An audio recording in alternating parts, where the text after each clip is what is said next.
नमस्कार, SBT news में आपका स्वागत है और पेश है इस वक्त राजस्थान की बड़ी खबरें।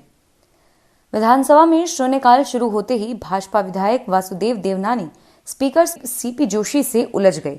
इससे नाराज स्पीकर ने देवनानी को सदन से एक दिन के लिए बाहर निकाल दिया। इससे नाराज सभी भाजपा विधायक सदन का बहिष्कार करने चले गए। अब बिना भाजपा विधायकों के सदन चल रहा है। शून्यकाल शुरू होते ही वासुदेव देवनानी ने राजस्थान यूनिवर्सिटी के बाहर धरना दे रहे एबीपीवी छात्रों पर हमले का मामला उठाते हुए बिना अनुमति ही बोलने लग गए। स्पीकर सीपी जोशी ने खड़े होकर उन्हें टोका। इसके बावजूद भी उन्होंने बोलना बंद नहीं किया और वह स्पीकर से ही उलझ गए। इसके बाद देवनानी को एक दिन के लिए बाहर निकाल दिया गया। भरतपुर में भाजपा की राष्ट्रीय उपाध्यक्ष और पूर्व मुख्यमंत्री वसुंधरा राजे के देवदर्शन कार्यक्रम में राजनीतिक रंग उड़ना भी तय है। इसलिए समर्थकों ने 7 मार्च को, 5 और 8 मार्च को 2 विधानसभा क्षेत्र के कार्यकर्ताओं से मुलाकात कार्यक्रम तय किया है। विधानसभा वार समर्थक नेताओं को भीड़ जुटाने और प्रमुख कार्यकर्ताओं को लाने की जिम्मेदारी सौंपी जा चुकी है। पूर्व परिवहन मंत्री यूसुफ खान महीने भर में 4 दिन दौरा कर चुके हैं। पूर्व मुख्यमंत्री वसुंधरा राजे को अपने जन्मदिन से शुरू हो रही धार्मिक यात्रा देवदर्शन पर अब सियासत गरमाने लगी है। भाजपा और कांग्रेस के नेताओं के बीच इस यात्रा को लेकर सियासी वार पलटवार शुरू हो गया है। भाजपा नेता और उपनेता प्रतिपक्ष राजेंद्र राठौड़ ने कहा कि वे राजे की धार्मिक यात्रा में शामिल नहीं होंगे। उन्होंने कहा कि देवदर्शन हमारी संस्कृति है। उन्होंने कहा कि नहीं, मैं उनके साथ नहीं जाऊंगा। इस पर कांग्रेस के प्रदेशाध्यक्ष गोविंद सिंह डोटासरा ने तंज कसा कि जब राठौड़ को निमंत्रण होगा तब भी वे जाएंगे ना। राजस्थान कानूनगो संघ ने आज पटवार घर के सामने विभिन्न मांगों को लेकर धरना प्रदर्शन किया और जयपुर में कलेक्ट्रेट को मुख्यमंत्री के नाम ज्ञापन सौंपा। राजस्थान कानूनगो संघ के सभाध्यक्ष उम्मेद सिंह शेखावत ने बताया कि ज्ञापन में लिखा है कि राज्य सरकार की ओर से सभी विभाग अध्यक्षों को राज्य कर्मचारियों के अभाव अभियोग निस्तारण के लिए निर्देशित किया है। प्रदेश में नौकरी के मनमर्जी के कायदों ने बेरोजगारों की मुसीबत बढ़ा दी है। रीट भर्ती 2018 की प्रतीक्षा सूची में ज्यादातर जिलों में पंचायत समिति स्तर की प्रशासनिक एवं स्थापना समिति का गठन नहीं हुआ है, जबकि रीट द्वितीय लेवल में अंग्रेजी विषय को छोड़कर सभी विषयों में नियुक्ति दी जा चुकी है। हालांकि अब 25 फरवरी से न्यायालय ने नियुक्ति देने पर दोबारा रोक लगा दी है।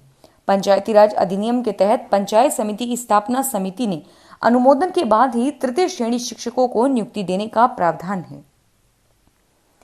मुख्यमंत्री अशोक गहलोत ने राज्य वित्त आयोग में 14 विभिन्न पदों के सृजन और कार्यक्रम संचालन के लिए आवश्यक संसाधन उपलब्ध कराने के प्रस्ताव को मंजूरी दी है।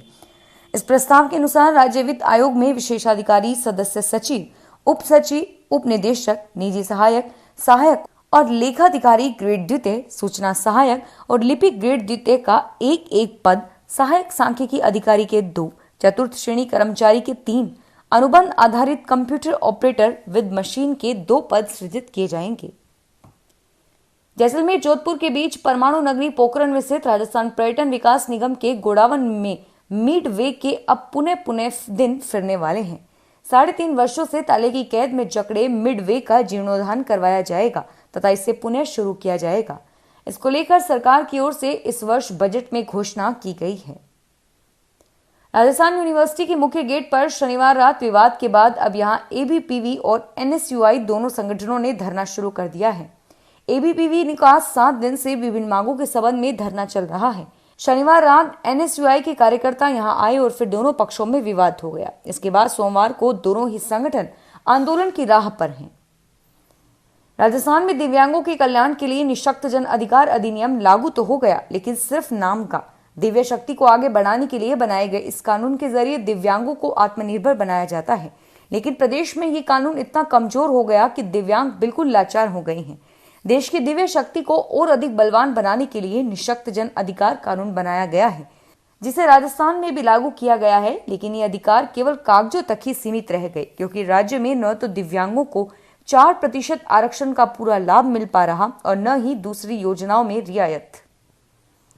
प्रदेश में धनिया उत्पादन के सबसे बड़े हब हाड़ौती में एक्सपोर्ट्स के जुटने के साथ ही अब कोटा के रामगंज मंडी और आसपास के इलाकों में धनिया प्रोसेसिंग प्लांट स्थापित करने की तैयारी है। धनिया के बीज से लेकर खाद तक में वैज्ञानिक खेती और तकनीकी उन्नयन को शामिल करने का प्लान बन रहा है। इन नवाचारों का ऐलान लोकसभा स्पीकर ओम बिरला ने अपने संसदीय क्षेत्र कोटा में हुई 4थी राष्ट्रीय धनिया सेमिनार में किया। धनिया उत्पादन में देश में दूसरे पायदान पर कायम राजस्थान में सबसे ज्यादा धनिया हाड़ौती में होता है। बीते कुछ समय से कई प्राकृतिक और वाणिज्यिक कारणों से यहाँ साल दर साल धनिया का रकबा सिमटता जा रहा है, लेकिन अब कोटा से धनिया उत्पादन में ऐसे नवाचारों की कवायद की जा रही है जो देश में ही नहीं बल्कि दुनिया में धनिया उत्पादन और एक्सपोर्ट तक के आंकड़े बदल कर रख देंगे। ऊर्जा विभाग की ओर से AN-JEN भर्ती परीक्षा के केंद्र राजस्थान में रखे जाने की मांग को लेकर बेरोजगार युवा आज प्रदर्शन किया। साथ ही इस परीक्षा में राजस्थान के सामान्य ज्ञान को भी शामिल किए जाने की मांग की गई। राजस्थान बेरोजगार एकीकृत महासंघ के बैनर तले यह प्रदर्शन किया गया। महासंघ के प्रदेशाध्यक्ष उपेंद्र यादव ने कहा कि परीक्षा 31 परीक्षा केंद्रों पर परीक्षा आयोजित होगी, जिसमें 21 परीक्षा केंद्र राजस्थान से बाहर पंजाब, मध्य प्रदेश, गुजरात, दिल्ली, महाराष्ट्र और हरियाणा में दिए गए हैं और इसको लेकर भी बेरोजगार परेशान हैं। विधानसभा में सिरोही से विधायक संयम लोढ़ा ने किसान आंदोलन पर केंद्र पर निशाना साधते हुए कहा कि पुलिस ने जिस तरह किसानों को पकड़ पकड़ कर पीटा, किसानों की आंखों में आंसू आ गए और अब किसान नेता राकेश टिकैत के खिलाफ भी मुकदमा है। लोढ़ा ने कहा कि ये कृषि कानून मिलीभगत से लाए गए। लोढ़ा ने कहा कि जिस समय कोरोना चरम पर चल रहा था, मध्य प्रदेश में विधायकों की करोड़ों में खरीद फरोख्त करके इस्तीफे दिलवाए गए। सर्वोच्च न्यायालय के 4 न्यायाधीश प्रेस कॉन्फ्रेंस के जरिए यह बात कह चुके हैं कि देश का प्रजातंत्र खतरे में है। कोविड-19 के तहत भारत सरकार के निर्देशानुसार पीपलू के राजकीय सामुदायिक चिकित्सालय में क्षेत्र के वरिष्ठ नागरिकों के टीके लगाए जाने की शुरुआत उपखंड अधिकारी रवि वर्मा ने उनका स्वागत करते हुए की। पीपलू के राजकीय सामुदायिक चिकित्सालय प्रभारी डॉक्टर रामावतार माली ने बताया, सरकार की गाइडलाइन के अनुसार 60 वर्ष और इससे अधिक उम्र के 11 जनों के स्वेच्छा से चिकित्सालय पहुंचने पर तथा पंजीयन कराने के बाद कोविड-19 का टीका लगाया गया। प्रदेश के अल्पसंख्यक मामलात मंत्री और पोखरण विधायक शाले मोहम्मद ने जैसलमेर प्रवास के दौरान रविवार को केंद्र की मोदी सरकार को आड़े हाथों लेते हुए कहा कि प्रधानमंत्री को केवल हम दो, हमारे दो की चिंता है और किसी की भी नहीं। उन्होंने कहा कि किसानों पर नए कृषि कानून थोप दिए, आंदोलन करते हुए 200 किसानों की मौत हो गई। प्रधानमंत्री ने एक शब्द नहीं बोला। पेट्रोल, डीजल व रसोई गैस के भाव लगातार बढ़ रहे हैं। ग्रेड पे 3600 करने सहित 3 सूत्रीय मांगों को लेकर पटवारियों ने आज से पेन डाउन हड़ताल शुरू कर दी है, जो 4 मार्च तक चलेगी। पटवार मंडल में बैठने वाला पटवारी धरना स्थल पर अपनी मांगों को लेकर नारेबाजी कर रहा है। पिछले 15 दिनों से शहीद स्मारक पर संभागवार पटवारियों का धरना चल रहा है। 5 दौर की वार्ता के बाद पटवारियों ने 4 मार्च तक पेन डाउन हड़ताल कर दी है। फिलहाल इस बुलेटिन में इतना ही और फिर हाजिर होंगे तमाम बड़ी खबरों के साथ। SBT न्यूज के और भी वीडियोस को देखने के लिए हमारे चैनल को सब्सक्राइब करें और नोटिफिकेशन पाने के लिए बेल आइकन को प्रेस करें।